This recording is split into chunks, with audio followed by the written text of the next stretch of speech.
the approach was kind of to look at how I think about things and how I feel about things, and figure myself out, I guess, in the context of an album, which is why it's called Ego Speak.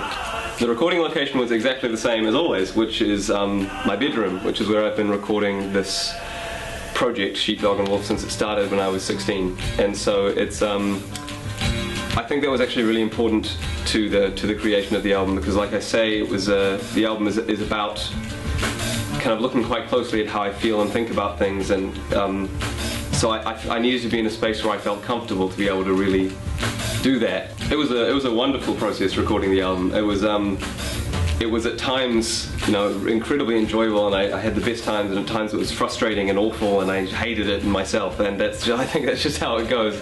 It was an emotional roller coaster. I mean, there are the times where you've been working on something and you get this kind of flash of inspiration and you finally get it exactly how you wanted it to get it, and then you kind of dance around the room in your underpants listening to the track, and it's the best time, and it's the best feeling in the world. And then sometimes you've been grinding at something for a week or maybe more, and you just haven't got anything to give to it, and that can be the most frustrating and soul-destroying thing in the world. There's a thing called the artist's curse that is apparently well documented, where you, in the process of creating something, the artist inevitably improves while creating it, and so once they get to the end, they look back and they're better than they were when they started, and so they're never ever going to be happy with what they've done.